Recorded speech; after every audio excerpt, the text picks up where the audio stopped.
sampai sekarang. Saya tugas di Mekah 2010, menerima jemaah haji yang pertama. Begitu datang sholat, Masya Allah, isyanya sholat di situ, Allahu Akbar. Imamnya disirkan, Alhamdulillahi Rabbil Alamin. Imamnya Muhammadiyah sendiri. Masya Allah. Begitu sholat subuh, imamnya nggak kunut. Lengkap sudah itu. Apa saya bilang kan semalam Muhammadiyah kan yang nggak kunut. Padahal nggak ada Muhammadiyah, nggak ada NU dari zaman Nabi, Masya Allah. Dan yang paling hebat, dua pendiri ormas besar itu bersaudara dan belajarnya sama-sama. Sama-sama berangkatnya bareng, satu nasab yang sama, belajar di satu guru yang sama, kembali yang sama, punya misi yang berbeda. Yuk kita buktikan. Saya agak panjangin sebentar nih ya.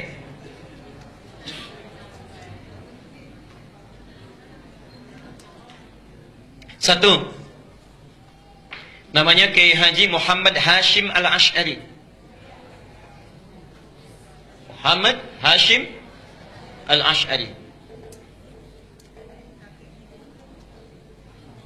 Kemudian nanti mendirikan Nahdlatul Ulama tanggal 31 Januari tahun 1926. Kedua, siapa namanya? Kiai Haji Ahmad Dahlan. Sebetulnya bukan nama asli, nama aslinya Muhammad Darwish. Muhammad Darwish. Cuma nanti saat pergi ke Mekah, keduanya ini oleh gurunya Muhammad Darwish diganti nama menjadi Ahmad Dahlan. Ahmad Dahlan mendirikan Muhammadiyah tanggal 18 November tahun 1912. Nah, pertama, dua-duanya ini bersaudara. Bersaudara. Ketemu nasabnya di saudara jauhnya. Muhammad Hashim Al-Ash'ari bin Abdul Wahid. Bin Abdul Wahid. Bin Abdul Halim. Abdul Halim nama aslinya Pangeran Bernawa. Pangeran Benawa. Bin Abdurrahman. Abdurrahman nama aslinya Sultan Hadiwijaya. Dikenal dengan Joko Tingkir. Bin Abdul Fattah. Bin Abdul Aziz. Bin Abdullah. Bin Maulana Ishaq. Siapa Maulana Ishaq itu? Bapaknya Raden Ainul Yakin yang dikenal dengan Sunan Giri. Bertemulah nasabnya di Maulana Ishaq. Maulana Ishaq. Nanti kita jelaskan siapa Maulana Ishaq ini. Kiai Haji Ahmad Dahlan, ini nasabnya nyambung ke sini Maulana Ishaq. Kiai Haji Ahmad Dahlan bin Kiai Haji Abu Bakar, bin Kiai Haji Ilyas, bin Kiai Sulaiman, bin Kiai Murtada, bin Demang Jurang Juru Kapindo, bin Demang Jurang Juru Sapisan, bin Kiai Gerbek, bin Maulana Ishaq. Maulana Ishaq. Bertemu di sini. Ya. Siapa Maulana Ishaq ini? Adalah satu dari dua anaknya Syekh Ahmad Jumadil Kubra yang membawa Islam asalnya dari Mesir, datang dengan 8 orang temannya atas perintah dari kekhilafahan Turki supaya datang ke Nusantara memberikan nilai-nilai Islam. Namanya Ahmad Jumadil Kubra. Punya 2 orang anak, satu Maulana Ishaq, yang kedua Syarif Abdullah. Syarif Abdullah. Maulana Ishaq ini nanti yang akan melahirkan 2 keturunan ini. Syarif Abdullah ini tinggalnya di Mesir, tidak ikut ke Nusantara.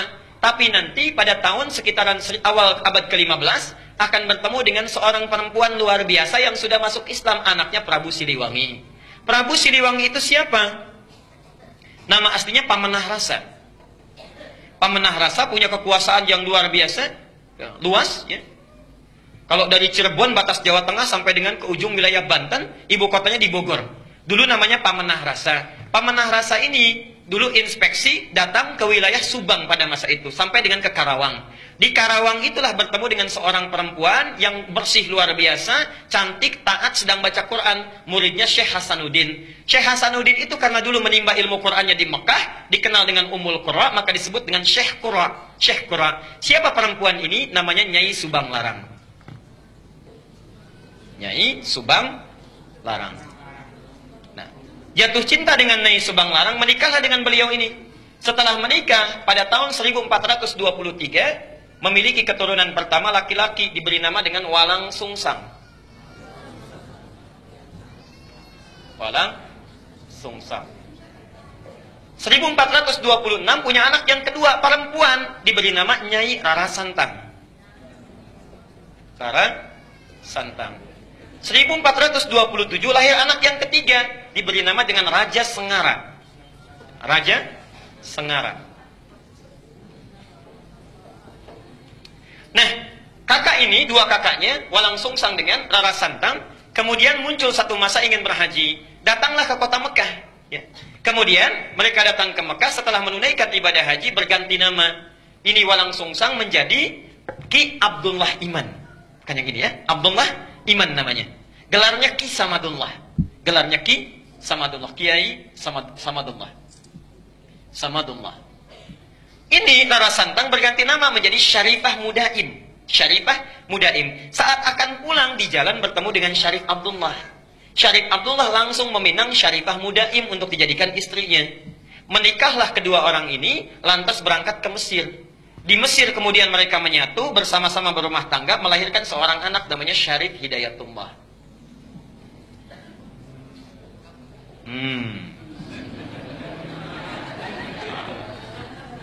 20 tahun belajar di sini, belajar dengan Syekh Ibnu Athaillah Al-Iskandari, belajar dengan ulama-ulama besar, sampai setelah matang kembali dia akan menengok kakeknya datang ke Prabu Siliwangi. Ya.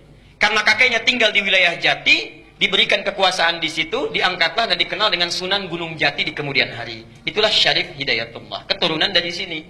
Sedangkan Ki Samadullah pergi ke satu wilayah dikenal dengan Lemah Wungkuk. Minta izin pada bapaknya untuk memajukan wilayah itu.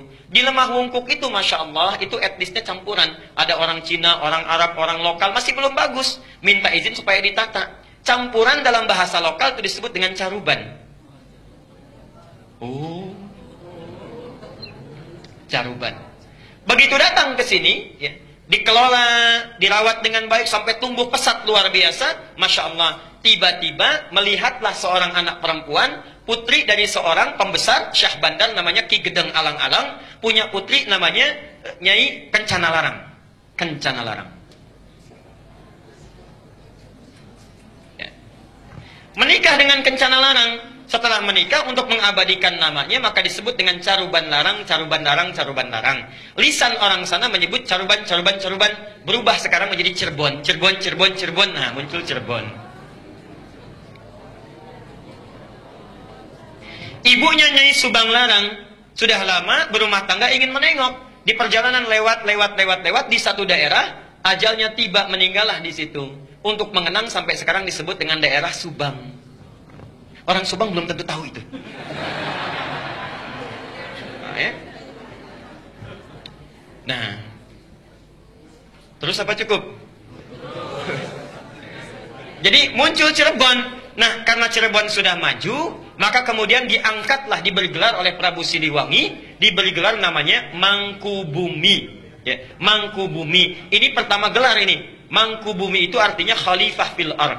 Al-Baqarah ayat ke-30. Wa idh qala rabbuka lil malaikati inni ja'ilun fil ardi khalifah. Fil ardi itu bumi. Khalifah, mangku, yang merawat, memangku bumi. Jadi gelar mangku bumi itu sama dengan khalifah. Jadi salah total kalau mengganti gelar khalifah menjadi mangku bumi. Sami mawon. Khalifah itu ya mangku bumi. Itulah pertama kali gelarnya diberikan. Nah, yang ingin saya sampaikan, itu satu keturunan yang sama dari Ahmad Jumadil Kubra. Punya anak itu. Kisah ini bukan fiktif, bisa dibaca. Yang paling bagus, judulnya Api Sejarah. Ada 2 jilid, karya sejarawan muslim namanya Ahmad Mansur Suryanegara. Ahmad Mansur Suryanegara yang dari Bandung. Jilid yang pertama warnanya hitam, halaman 148. Itu dimulai di situ kisahnya. Yang punya bukunya silahkan. Nah, apa hubungannya dengan yang paling atas? Kiai Haji Ahmad Dahlan, Kiai Haji Muhammad Hashim Asy'ari, itu berangkatnya bareng, satu keturunan, berangkat bareng. Di Mekah itu berguru pada seorang ulama besar, alim luar biasa dari Minangkabau. Namanya Syekh Ahmad Khatib Al-Minangkabawi. Syekh Ahmad Khatib Al-Minangkabawi. Ada juga yang menyebutkan riwayat dari Sambas, Syekh Ahmad Khatib As-Sambasi. Belajar dari situ, setelah selesai, dua-duanya punya keunikan. Kiai Haji Ahmad Dahlan itu senang sekali praktek. Ya, tidak terlalu banyak teoritis. Langsung praktek. Begitu pulang ke Nusantara, langsung mempraktekkan ajaran-ajarannya, membuat persyarikatan, kemudian persyarikatan Muhammadiyah. Muhammad itu nama Nabi, Yah itu nisbah, mengikuti. Jadi ingin memperbaiki keadaan seperti sesuai dengan Nabi. Bikin rumah sakit, bikin sekolah, dan sebagainya. Praktek dakwah. Kiai Haji Hashim Asy'ari, Muhammad Hashim Al-Asy'ari, Masya Allah, beliau itu senang nulis kitab. Beda dengan Ahmad Dahlan. Menulis kitab sampai ada 19 karya beliau dihimpun di satu kitab besar. 19 kitab. Dari mulai pertama adab dalam menuntut ilmu, kedua risalah Ahlussunnah wal Jamaah, ada kitab An-Nurul Mubin fi Mahabbati Sayyidil Mursalin, sampai 19 kitab. Masya Allah. Jadi akan menyeimbangkan saudaranya praktek, yang satu memberikan teorinya. Itu asalnya. Dan kalau Anda baca buku aslinya, kitabnya, Masya Allah, itu sama persis, gak ada bedanya. Gak ada bedanya. Aliran-aliran menyimpang yang ditanya jawab disebutkan sama sekali. Misal, Risalah Ahlussunnah wal Jamaah buka halaman ke-9.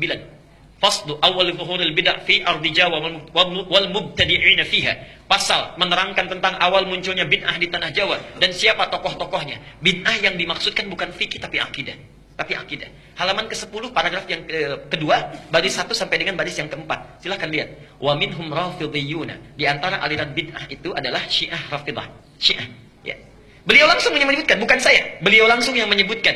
Asalnya semua sunni, kata beliau itu. Semua sunni. Cuma terjadi di tahun 1333 Hijrah, sama dengan 1909 Masehi. Datang tiba-tiba entah dari mana, ada satu aliran disebut dengan Syiah. Pekerjaannya, yasubbuna sayyidana Abu Bakrin wa Umar radhiyallahu anhuma. Seringkali mencela dua sahabat Nabi, yaitu Abu Bakar dan Umar. Disebutkan dalilnya, hadisnya. Kemudian halaman yang ke-11-nya, wa minhumul abahiyuna, ada aliran kepercayaan abal-abal, abahiyun, semua boleh. Siapa mereka?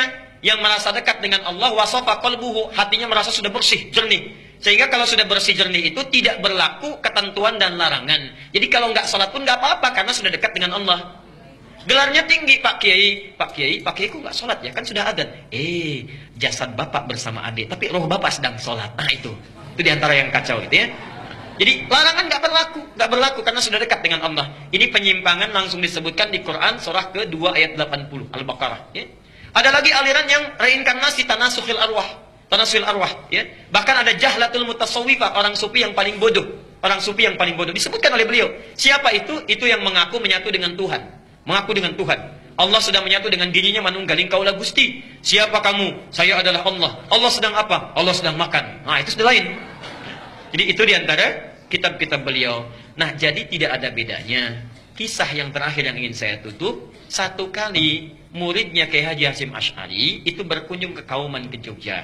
Karena Ahmad Dahlan pulang ke Kauman, Hasyim Asy'ari kurang ke Tebu Ireng ke Jombang. Datanglah dari Jombang itu, kemudian ke wilayah Kauman, dilihat di situ. Kok ini beda ya katanya. Balik lagi ke Tebu Ireng. Syekh katanya, itu ada aliran di Kauman yang menyimpang. Bagaimana caranya? Begini. Siapa orangnya? Namanya sekian. Ciri-cirinya bagaimana seperti ini? Itu bukan menyimpang. Itu saudara saya. Bantu sana balik lagi. Masya Allah. Ketika membantu balik lagi, kemudian sampai di situ berumah tangga, punya anak namanya Ahmad Azhar Bashir. Sampai kemudian jadi pimpinan pusat Muhammadiyah. Yang digantikan oleh Amin Rais. Digantikan oleh Syafi'i Ma'arif. Digantikan bin Samsudin. Agustus nanti mau muktamar itu. Ya, mau diganti lagi karena sudah 2 periode. Saya baca itu. Saya baca, jadi saya tahu itu. Ya, sama juga NU juga begitu, sama sampai sekarang sampai Aqil Siraj. Ya, Hasyim Muzadi digantikan Aqil Siraj, sekarang mau nyalon lagi yang kedua itu. Ya, jadi insya Allah baca.